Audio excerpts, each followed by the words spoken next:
자, 감사에 대한 메시지는 지난주에 또 충분히 나누었지만 오늘도 한 번 더 살펴보도록 하겠습니다. 감사가 중요한 건 다 알죠. 그런데 감사가 잘 안 되는 것은 우리 안에 불만이 많기 때문입니다. 가슴에 불만이 가득 차면 감사가 나오지를 않습니다. 오늘 골로새서 3장 13절을 봐도 불만 있는 삶이 전제가 되어 있죠. 누가 누구에게 불만이 있거든 서로 용납하여 피차 용서하되 주께서 너희를 용서하신 것 같이 너희도 그리하고. 불만이 있거든. 예. 말은 쉽죠. 불만이 있지만 서로 용서해라. 하지만 불만이 있으면 서로 용서가 안 됩니다. 감사는 더 안 되죠. 근데 참 재미난 것은 불만이 있거든 서로 용납하라 라고 하고 있어요. 불만이 있으면 내가 용서해야지 하는 생각을 하게 되는데, 그런데 거의 대부분의 불만은 100% 누가 잘못하고 누구는 하나도 잘못한 게 없는 이런 문제가 아니라, 불만이 생기는 문제는 서로 용납할 일이 많다는 거죠. 서로 용납해야 되는데 불만은 나만 있는 것처럼 생각할 때가 있다는 거죠. 특히나 오늘날 우리 시대가요 보면 사람들이 너무 많이 화가 나 있습니다. 양극화의 시대를 살아가다 보니까 편을 갈라서 미워하고 화나 있는 모습이 한국이나 미국이나 마찬가지인 것 같습니다. 여러분, 우리 그리스도인들이 좀 화가 난데 기름 붓는 일은 좀 안 했으면 좋겠습니다. 그리고 또 거기에 불 던지는 일도 안 했으면 좋겠습니다. 좀 우리는 화가 나 있고 갈라진 세상 가운데 좀 불만을 내려놓는 사람들이 되게 되었으면 참 좋겠다 싶습니다. 불만의 의미와 정의에 대해서는 제가 지금 시리즈 설교 잠시 멈춰 있는데, 지난번 whatever 가지고 설교를 했는데 whoever 가지고 할 때 한 번 더 좀 다루도록 하고요. 오늘은 좀 간단하게 언급하겠습니다. 이 불만은 뭔가? 이 불만은 잠깐 발생하는 기분 나쁜 말들을 말하는 게 아니라, 어떤 사건으로 인해서 뒤틀어진 마음이 오래 누적됐을 때, 그리고 내가 가진 편견과 오해로 인하여 편견과 오해에 기초한 것인데 누적되어진 감정이 들 때, 스타일의 차이와 방법의 차이일 뿐인데 그것에 대해서 가진 상한 기분이 오래 누적될 때 가슴에 생기는 마음이, 상한 감정이 바로 불만이라는 거죠. 무슨 말입니까? 따지고 들어가서 보면은 뚜렷하게 잘못한 게 없어요. 그런데 내가 가진 편견과 오해에 기초한 상한 감정도 오래 쌓이면 굉장히 무서운 불만 덩어리로 바뀐다는 겁니다. 파고 들어가 보면 그냥 스타일의 차이였을 뿐인데, 그러나 꼴도 보고 싶어 하지 않고 엄청나게 미워하는 상한 감정이 가슴속에 자리 잡는다 이 말인 거죠. 여러분, 제일 이걸 어디서 알 수 있습니까? 남편과 아내 사이에서 바로 티가 납니다. 지은 죄가 있는 경우도 있습니다. 네, 분명히. 그러나 특별하게 엄청나게 지은 죄가 있는 건 아닌데 20년 살아오면서 불만도 20년 덩어리로 쌓여 있는 거죠.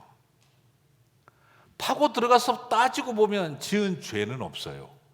그런데 꼴도 보기 싫습니다. 그게 바로 불만이에요. 불만 없는 것 같은 표정들로 전부 다. 네, 저희 집만 그런가요? 네, 그게 아니라 다 그 어설프고 겸연쩍은 웃음이 나오실 것 같아요. 부모와 자녀의 관계도 마찬가지입니다. 아들과 딸이 죽을 죄를 지은 것은 아닌데 이상하게 첫째보다 둘째를 보면 더 짜증이 납니다. 아니면 둘째보다 첫째만 보면 더 짜증이 납니다. 나도 모르게 쌓아둔 불만이 있어요. 어머니 아버지가 나한테 죽을 죄를 지은 건 아닌데 할 수만 있다면 엄마 아빠하고 멀리하고 싶습니다. 시아버지 시어머니가 나한테 죽을 죄를 지은 건 아닌데 시금치도 먹기 싫고 시애틀도 가기가 싫습니다. 그게 우리 안에 있는 이상한 불만입니다. 여러분, 시어머니들 절대 하지 마세요. 해서는 안 될 말이 있어요. 딸 같은 며느리. 세상에 그런 거짓말이 어디 있습니까? 예. 그 며느리가 딸처럼 행동해 보세요. 용서가 되는지. 딸 같은 며느리를 바란다길래 그런 딸을 낳아 보셨나? 제가 이런 생각이 들 때가 있어요.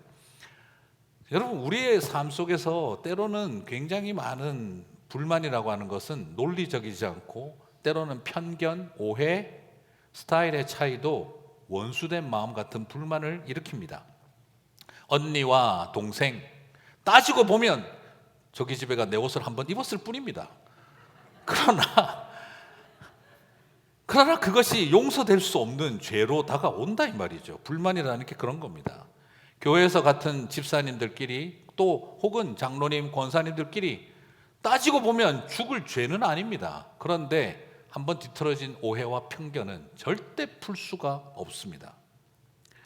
오랜 세월 속에 누적된 상처가 만들어내는 상한 감정, 해결이 되지 않는다라고 말하기보다는 해결하려고 하지 않는 감정, 해결하기를 포기한 감정이라는 게 있습니다. 그래서 예전에는 이걸 어떻게 번역을 했었냐 그러면 누가 누구에게 혐의가 있거든. 혐의가 뭐죠? 형법적인 범죄자로 여길 만한 상태를 말하는 거죠. 분명히 이 사람은 아직 죄인이 아님에도 불구하고 우리의 마음은 이미 혐의로 가득 차 있다 이 말입니다. 분명히 네가 그랬을 거야 하는 생각을 우리는 가지고 있는, 혐의를 가지고 있는 마음, 이런 상태가 있다는 거죠. 여러분, 그런 상황에서는요, 용서와 사랑 그리고 감사하는 말은 여간에서는 나오지 않습니다. 하지만 오늘 주님은 우리들에게 말씀하십니다. 골로새서 3장 12절 14절에서 그러므로 너희는 하나님이 택하사 거룩하고 사랑받는 자처럼 긍휼과 자비와 겸손과 온유와 오래 참음을 옷 입고 누가 누구에게 불만이 있거든 서로 용납하여 피차 용서하되 주께서 너희를 용서하신 것 같이 너희도 그리하고, 같이 읽겠습니다. 이 모든 것 위에 사랑을 더하라. 이는 온전하게 매는 띠니라. 여러분, 불만은 설명하고 이해시킨다고 해서 해결되지 않습니다. 그냥 서로 용납함으로 일어나는 일입니다. 용서하고 용서받고 하는 과정을 통해 일어나는 것입니다. 그래야 우리가 서로 이 불만을 해소해 갈 수 있다는 거죠. 그런데 우리는 자꾸 이 불만을 논리적으로 설명하려고 합니다. 대부분의 불만은 논리적이지 않습니다. 그렇기 때문에 논리적으로 설명해서 이해시키려고 하면 할수록 불만은 커져가는 것이죠. 그래서 내가 청소년 아들에게 아무리 설명을 하려고 해도 불만은 더 쌓일 수밖에 없는 겁니다. 제가 한 바보짓이었습니다. 자꾸 배우자에게 왜 내가 그랬는지를 설명하려고 하면 할수록 불만은 눈덩어리처럼 커져갈 것입니다. 제가 한 두 번째 바보짓입니다. 여러분은 다 안 하신 것 같은 표정을 자꾸 좀 끄덕끄덕도 좀 해주시고, 그래 우리 그렇지, 좀 우리 교회는 이렇게 반응 안 하기로 결단한 분들이 너무 많으셔가지고 제가 좀 부담스럽습니다.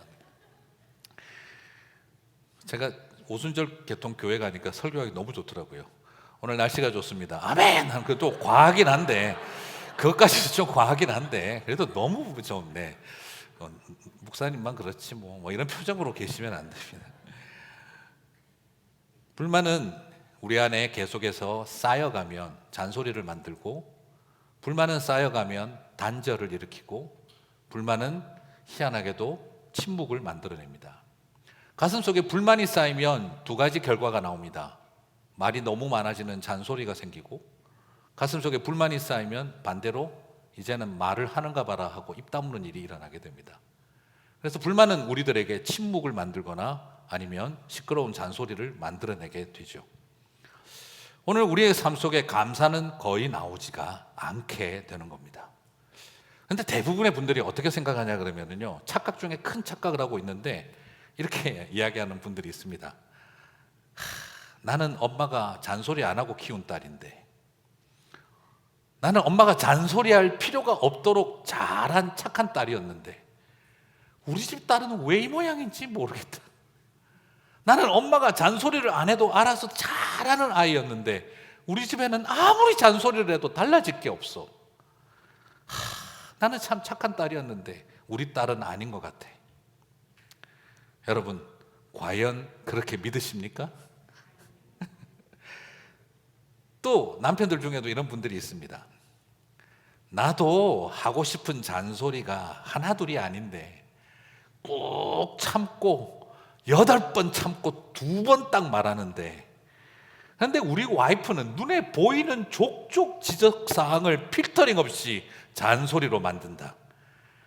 내가 군대에서 내가 내무반장 해봐서 아는데, 창틀에 먼지까지 찾아내는 레이더 눈을 가진 내가 보이는 게 한두 개가 아닌데 입을 꽉꽉 다물고 딱 2개만 말하는데 말이야, 우리 와이프는 보는 족족 그냥 다 일일이 말하고, 잔소리가 정말 심하다.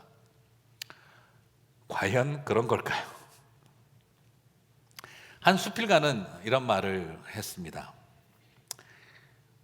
돌아보면 나는 참 잘하는 딸이 아니라 엄마가 참 좋은 잘하는 엄마였다는 생각이 듭니다.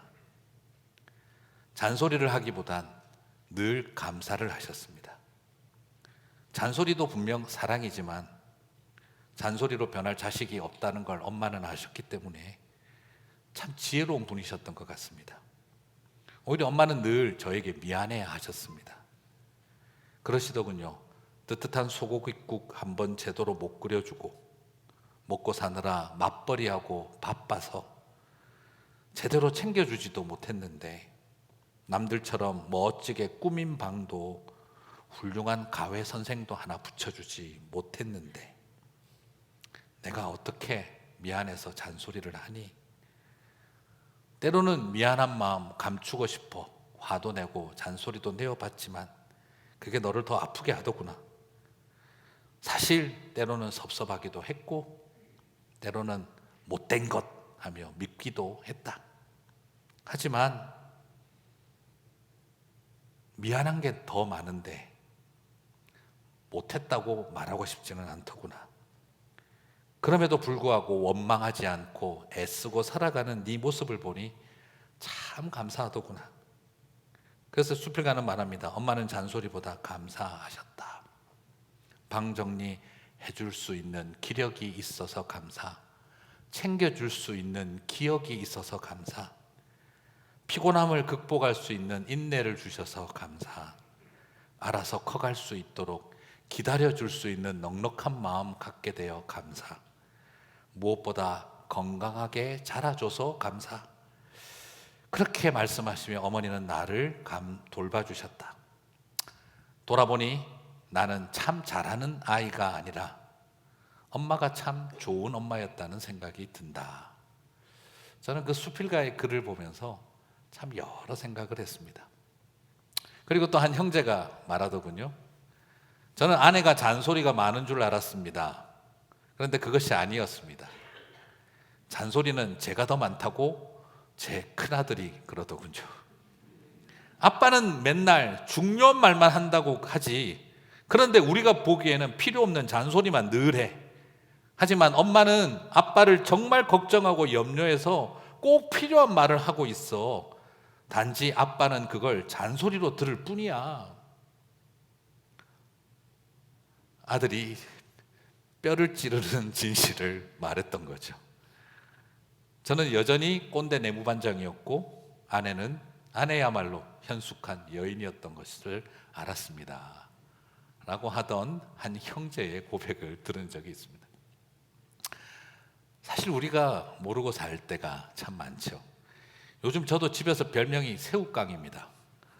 심심풀이라는 뜻은 아니고요, 술안주라는 말도 아니고요. 네. 제가 새우깡인 이유는 저희 아내가 그럽니다. 손이 많이 가, 손이 가요, 손이 가. 늘 손이 가. 떨모스 챙겨서 물 떠다 주면 안 가지고 나가고, 옷은 입으면 딴 데 벗어놓고 오고, 도시락 싸주면 음식물 남은 거 놔두고 가서 또 뷔페에서 들고 오고, 챙겨주려고 하니까 손이 너무 많이 간다고 제 별명이 요즘 새우깡입니다. 더더구나 요즘은 갈수록 사이즈가 커져서 메가 사이즈 새우깡으로 바뀌고 있다고 이야기를 합니다.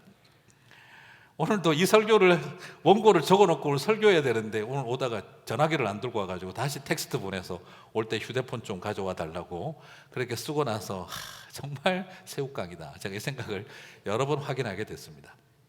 그리고 나서 아내가 하는 말, 떨모스 챙겨가서 물 좀 마시고, 그리고 도시락 싸줄 테니 잘 챙겨 먹어서 살 좀 그만 찌고, 이 많은 말이 잔소리가 아니라 참소리였구나 하는 생각을 많이 하게 되죠. 어떤 분이 그런 이야기를 하더라고요. 사랑하는 아내가 떠나고 난 다음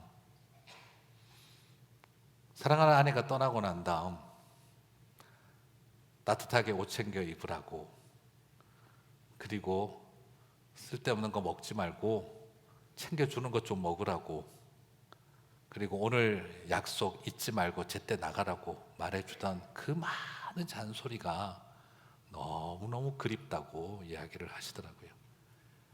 더 새겨 들을 걸, 더 챙겨 들을 걸, 그게 잔소리가 아니라 중요한 말이었는데 하는 생각이 들더라는 거죠. 사랑하는 성도 여러분, 감사를 잃어버리고 살면 정말 고마운 것도 불만이 될 수 있습니다. 이 땅을 살아가면서 우리에게 가장 소중한 것들을 알아간다는 건 바로 거기에 있지 않겠나 하는 생각이 듭니다. 많은 사람들이 불만이 가득하고 울분이 넘치고 그리고 화가 나 있는 이 세상 가운데에 성도는 다른 사명을 받았다고 저는 믿습니다. 울분으로 가득한 사람들에게 용서를 선언하고, 그리고 불만으로 가득한 사람들에게 평화를 말하고, 그리고 미움으로 가득 찬 사람들에게 사랑을 심어주는 사명을 가지라고 주님은 저와 여러분을 부른 줄을 압니다. 울분과 분노와 혐오와 미움으로 가득 찬 이 세상 가운데에 불쏘시게 되고 기름 부으라고 우리를 부르신 것이 아니라 그 속에서 우리를 워리어로 만드신 것이 아니라 저와 여러분을 피스메이커로 부르신 줄 믿습니다.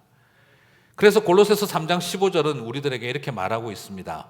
그리스도의 평강이 너희 마음을 주장하게 하라. 같이 읽겠습니다. 너희는 평강을 위하여 한 몸으로 부르심을 받았나니 너희는 또한 감사하는 자가 되라. 우리에게 어떤 부르심이 있습니까? 어떤 콜링, 어떤 소명이 있습니까? 바로 평화를 위하여 한 몸이 되라고 하는 콜링, 소명을 받았다라고 말하고 있습니다. 우리는 평화를 분명히 알고 살아야 합니다. 그리스도의 평화가 우리의 마음을 주장하게 하라. 이것은 개인적이고 사적으로 내 내면과 그리고 세계관과 가치관 속에 평화가 나를 지배하게 해야 한다는 것입니다. 그리스도의 평화가 나를 다스리게 해야 한다는 것입니다. 그것은 뭘 말합니까? 미움과 울분과 분노와 그리고 혐오와 포비아가 우리의 마음을 주장하고 있는 것이 아니라 어떻게 하면 이 세상에 그리스도의 평화를 심을 수 있을까 하는 피스메이커의 가치관과 세계관을 가지라고 우리들에게 도전하고 있습니다. 그리고 두 번째로 공동체 안에서 평화를 위해 한 몸을 이루는 부르심을 받으라는 겁니다. 우리에게는 어떤 소명이 있습니까? 분열시키고 대립시키고 갈등하고 진영 논리로 쪼개어놓고 누가 이기느냐 경쟁시키고 싸워서 우리 편이 이겼다 하는 이것을 하기 위해서 저와 여러분을 콜링하시고 소명하신 것이 아니라 부르신 것이 아니라 다른 인종, 다른 계층, 다른 종교, 문화, 정치적 신념, 다른 스타일, 다른 삶의 방식을 가진 여러 방의 다양함을 가진 사람들 사이에서 우리가 한 몸을 이루는 소명, 평화 안에서 한 몸을 이루는 그 부르심이 저와 여러분 가운데 있다는 것이죠. 여러분, 미움과 울분 때문에, 미움과 울분과 불만은 결국 뭘 만들어냅니까? 싸움을 만들어내고 갈등을 만들어내고, 그래서 우리 편이 승리하면 감사한다. 이것이 성도의 길이 아니라는 겁니다. 불만으로 가득 차 있는 마음에 평화를 심고, 그리고 그것을 통해 한 몸으로 평화를 이루어내고, 그럴 때에 누가 이겼느냐, 누가 졌느냐, 우리 편이 이겼느냐, 쟤들이 졌느냐, 이래서 감사하는 것이 아니라 우리가 한 몸을 이름으로 감사가 넘치게 되는 삶을 도전하고 있다는 것이죠. 여러분, 분노를 안고 불만을 안고 싸워 이기면 감사가 나올까요? 내가 저것들을 드디어 다 끝장냈다. 우리 편이 이겼다. 우리 부서가 다른 부서에게 이겼다. 우리 교회가 딴 교회에 이겼다.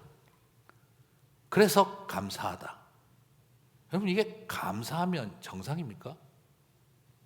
그렇게 될 수가 없습니다. 우린 비록 다르지만 함께 한 몸을 평화 가운데 이루었다. 그럴 때 뭐가 나오죠? 감사가 나오는 거 아닙니까? 세상에 제일 바보가 부부싸움에서 이겼다고 좋아하는 사람일 겁니다. 예! 드디어 남편을 이겼다. 할렐루야. 이게 정상입니까?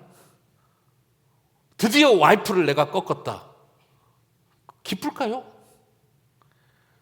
아들과 싸워서 드디어 이겼다. 영어로 감사할 수 있을 것 같습니다. 그거는 내가 영어로 이겼으니까. 근데 그거 이겨서 무슨 의미가 있겠습니까? 이 불신자와 더러운 죄인들이 가득한 이 세상을 다 쓸어버리고 우리 기독교가 이겼다. 이게 정말 감사할 일일까요? 평화가 없는 승자의 길. 그건 오히려 그리스도인의 길이 아닐 가능성이 더 높습니다. 우리에게 더 중요한 것은 무엇이겠습니까? 내가 너무 다르지만, 내가 배우자와 너무 다르지만 우리가 평화 가운데 다시 하나됨을 회복했다. 그때 뭐가 나올까요? 감사가 나오지 않겠습니까? 제가 목회하면서 한 번도 그런 감사를 본 적이 없습니다. 아내와 싸워서 이겼습니다. 주께 감사. 그런 감사 헌금을 하는 사람 제가 한 번도 본 적이 없습니다. 그걸 보면 웃을 겁니다, 아마. 오늘 저와 여러분에게도 마찬가지일 것입니다. 평화가 없는 승자의 길이 감사할 것이 아니라 평화가 이루어지는 일을 통해 우리는 더 감사할 일이 많아질 것이라고 생각합니다. 불만과 울분으로 마음이 넘칠 때 싸워서 승리하여 감사하는 길이 아니라 그 울분과 불만을 평화로 가득 채워서 한 몸을 이루어 감사하는 자가 되는 저와 여러분이 되시기를 주님의 이름으로 축복합니다. 그래서 바울은 우리들에게 도전하는 것이지요. 그럴 때에 우리에게 감사는, 평화는 더 큰 감사를 준다는 겁니다. 16절 말씀, 그리스도의 말씀이 너희 속에 풍성히 거하여 모든 지혜로 피차 가르치며 권면하고 시와 찬미와 신령한 노래를 부르며, 같이 읽겠습니다. 감사하는 마음으로 하나님을 찬양하고 또 무엇을 하든지 말에나 이래나 다 주 예수의 이름으로 하고, 같이 읽겠습니다. 그를 힘입어 하나님 아버지께 감사하라. 이렇게 감사하는 마음으로 하나님을 찬양하고 하나님 아버지께 또 감사하게 되는 그 삶의 기쁨이 저와 여러분 가운데 풍성하시기를 주님의 이름으로 축복합니다. 16절은 가만히 살펴보시면은요, 교회에서 예배하고 성경 공부할 때 나오는 말 같아요. 그렇죠? 예배자로 살아가는 신앙생활 참 잘하는 모습입니다. 말씀을 배우고 찬양하고. 그래요. 감사라고 하는 씨앗은 우리에게 교회에 와서 신앙생활을 아주 풍성하게 만들어주는 힘을 갖고 있습니다. 17절을 보시면은요, 무엇을 하든지 이래나 말해나 라고 되어 있는데, 이건 다음에 제가 한 번 더 whatever 다음에 whoever 할 때 제가 좀 나눌 텐데, 여기서는 우리 한글 번역은 무엇을 하든지로 되어 있지만 원어적인 단어는 이게 whoever에 가깝습니다.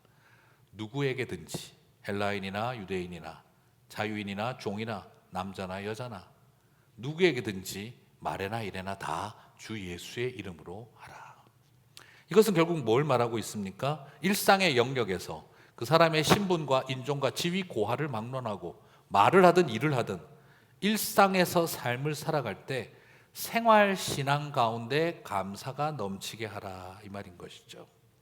여러분, 우리의 마음속에 평화가 들어오면 어떤 일이 일어납니까? 마음속에 평화가 가득하면 예배드리는 신앙생활에 감사가 넘치게 되고, 내 마음에 평화가 가득하면 누구를 만나든지 일에나 말에나 감사가 넘치게 된다는 것입니다. 내 마음에 평화가 들어오면 신앙생활도 감사로 풍성하고 일상을 살아가는 세상 생활도 감사로 풍성하게 된다는 거죠. 내 마음에 평화가 다스리지 못하면, 불만이 다스리기 시작을 하면 교회 가도 감사가 안 나오고 밖에 나아가서 일을 해도 감사가 나오지 않는다, 이 말입니다. 평화를 잃어버린 사람은요, 예배 생활도 제대로 안 되고요, 평화를 잃어버리고 나면은 세상 생활도 제대로 안 된다는 겁니다. 내 마음에 평화가 가득 차면 예배 생활도 감사로 풍성하고 세상 생활도 감사로 풍성해진다라는 것이죠. 사랑하는 성도 여러분, 저와 여러분 안에 바로 이 평화가 여러분의 감사를 더욱 풍성하게 만들게 되기를 주님의 이름으로 축복합니다. 사람의 마음에는요, 기억의 조작력이 있습니다. 자꾸 기억을 조작합니다. 그리고 이 세상에 제일 많은 건 분노의 마케팅입니다. 사람들은 분노를 가지고 마케팅을 합니다. 부탁드립니다. 분노의 소비자가, 그 마케팅 전략의 소비자가 되지 마십시오. 그리고 분노의 마케팅을 파는 세일즈맨도 되지 마십시오. 저는 부탁드리고 싶습니다. 평화의 마케팅, 용서의 마케팅, 사랑의 마케팅이 일어나게 되기를 바랍니다. 그것을 통해 사람들 안에 더 큰 감사가 흘러넘칠 거라고 생각을 합니다. 여러분, 추수감사의 계절, 감사는 열매를 보통 뜻하죠. 그러나 여러분, 감사를 열매라고만 생각하지 마세요. 감사는 가만히 있으면 어느 날 생기는 열매가 아닙니다. 감사는 열매이면서 동시에 씨앗입니다. 내 삶에 감사가 풍성하기를 원하신다면 우리는 감사라는 씨앗을 열심히 심었어야 했다라는 것입니다. 노력도 안 하고 애도 안 쓰고 있으면 어느 날 갑자기 감사가 주렁주렁 열릴 거라고 생각하지 마십시오. 이것은 오히려 내가 심은 씨앗만큼, 그리고 씨앗을 내가 심었다면 30배, 60배, 100배로 주시는 열매일 뿐입니다. 여러분, 왜 저 사람하고 나하고 사이에 감사가 없을까? 내가 감사를 씨앗을 심지 않았기 때문입니다. 의심과 미움의 씨앗을 심었으니 그곳에는 불만이라고 하는 열매가 더 많이 맺히겠죠. 내가 감사라는 씨앗을 심으면 감사의 열매가 맺힙니다. 남편과 아내로 살아가면서 고맙다는 말을 하지 않게 되죠. 고맙다는 말, 아유, 부부로 산 지 몇 년인데 뭘 또 고맙다 말을 합니까? 갈수록 고마운 일이 안 생길 겁니다. 그러나 고맙다라고, 감사하다라고 말을 하면 감사할 일은 자꾸 많이 생길 겁니다. 당연하지 생각하는 순간부터는 부부 사이에 당연한 일밖에 안 생깁니다. 당연한 일도 고맙다고 말하기 시작하면 고마운 일이 넘칩니다. 부모 자식 간에도 아버지 어머니가 당연히 해야지 생각하고 있으면 당연한 일만 있습니다. 자식이 그 정도 하는 건 당연하지 생각하고 있으면, 며느리가 이거 하는 건 당연하지 생각하고 있으면 그 가정엔 당연한 일밖에 없습니다. 참 고맙다. 아들아, 참 고맙다. 어머니, 참 고맙습니다. 감사합니다 할 때 그 가정에는 감사한 일이 더 많아집니다. 우리가 제일 잘못하는 게 뭔지 아세요? 내가 너를 사랑해서 하는 말인데 남들은 절대 말 안 해줘. 내가 말해줄 거야. 네가 군대 갔다 와봐야 돼. 이런 이야기 자꾸 하고 있으면 아무런 감동도 없습니다. 왜 자꾸 끊임없이 지적을 해주려고 애를 쓰냐 이 말이죠. 오늘 우리에게 감사하는 말이 없으면 감사할 일 없어질 거라고 100% 개런티합니다. 그러나 감사하기 시작하면 당연한 줄 알았던 일도 소중한 일로 바뀌는 것을 경험합니다. 잔소리가 참소리 되는 것도 한순간입니다. 오늘 우리의 마음속에 다시 우리가 감사의 씨앗을 심었으면 좋겠습니다. 감사의 씨앗이 심긴 곳에 감사의 열매가 맺힐 줄 믿습니다. 콩 심은 데 콩 나듯이, 팥 심은 데 팥 나듯이 불만을 심으셨다면 불만이 열매 맺게 될 것이고요. 그리고 내가 어느 틈에 분노와 미움으로 조작해버린 그 기억 속에는 분노의 마케팅만 내가 계속해서 세일즈맨으로 산다면 들어오는 바이러스는 요만했는데 내 마음의 시스템은 전체가 다 병들어 버릴 수 있습니다. 어느 틈에 아름답고 행복하고 좋았던 기억은 다 삭제되어져서 휴지통에 처박혀 있겠죠. 그러나 오늘 저와 여러분에게 필요한 일은 다시 내 마음의 하드디스크를 복구해서 우리 안에 있었던 감사하고 행복했던 기억들을 다시 살려내는 일이 우리를 다시 살게 하는 힘입니다. 내가 타인에게 심어둔 감사의 씨앗이 없다면 우리 안에 감사가 나오지 않을 것이고, 나는 울분과 분노를 심었지만 그가 내 마음에 감사의 씨앗을 심어주면 내 안에서 감사의 열매들이 생길 수 있습니다.